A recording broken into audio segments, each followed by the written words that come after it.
This week on Maker Update, egotistical kimonos, a personal cloud for your MP3s, your basic cocktail robot, makerspace storage, tiny joysticks, one feather to rule them all, taming eye hooks, tracking pies, and tinker techno. It's Wednesday, March 29th. I'm Donald Bell, and welcome to another Maker Update. I finally got that project up I was talking about. In case you missed it, it is this cool Raspberry Pi Zero / hard drive project for hosting your MP3 collection on your local network. It is a fun project. I genuinely use it every day, and you should check it out. But there are some other really great projects this week, so let's jump right into it. Randy Serafin, founder of the Instructables Design Studio, has a guide on sewing your own silk kimono printed with pictures of yourself on it. I'm sorry, but that's just too weird not to include.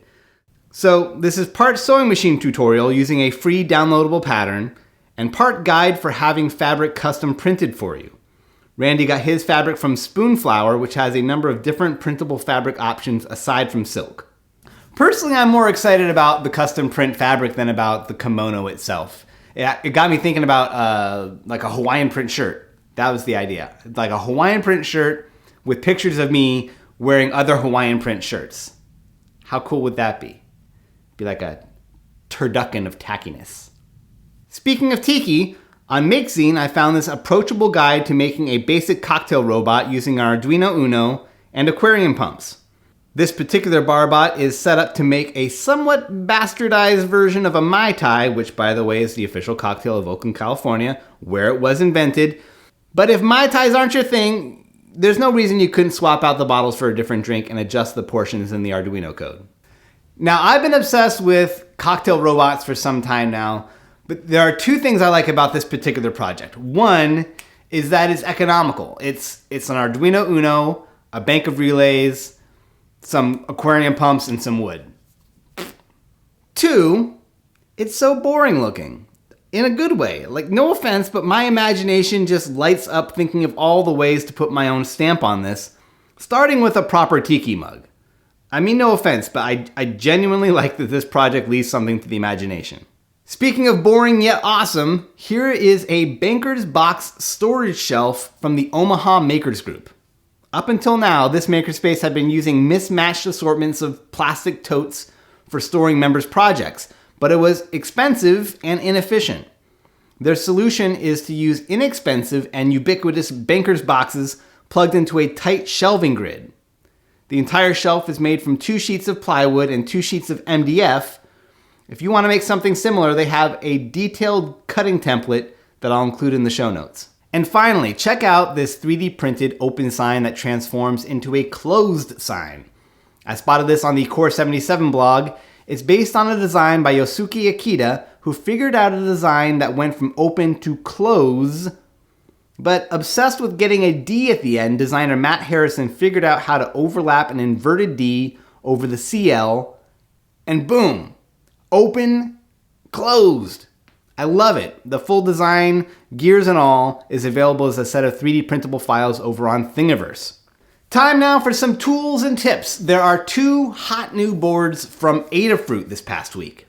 One is this hat or bonnet for the Raspberry Pi Zero. It's called the JoyBonnet, short for joystick. It just stacks right onto the Pi Zero and gives you a classic sorta Super NES style gamepad. It's $15, but you'll also want a case of some kind for the Pi just to protect it from hand sweat.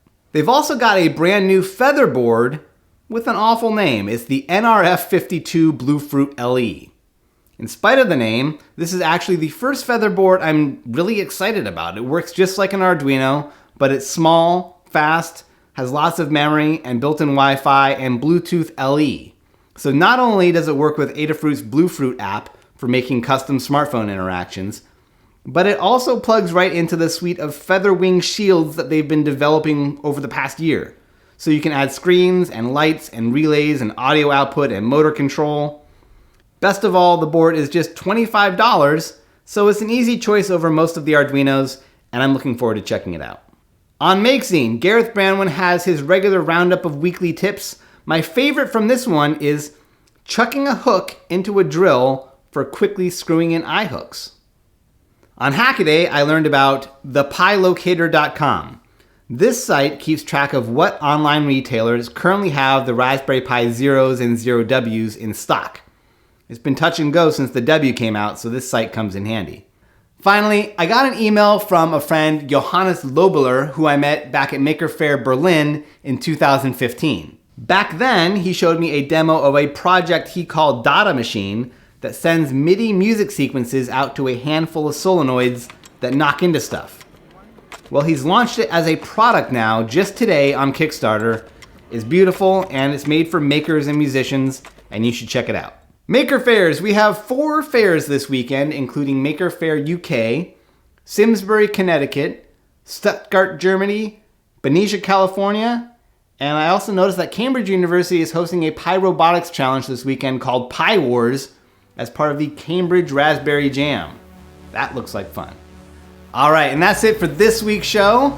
I hope you're into it. I know this show doesn't do crazy traffic, and that doesn't discourage me because I really appreciate it when you guys leave me those thumbs up. All those up thumbs make me feel good, and the comments too, all right? So thanks for watching, and I'll see you next week.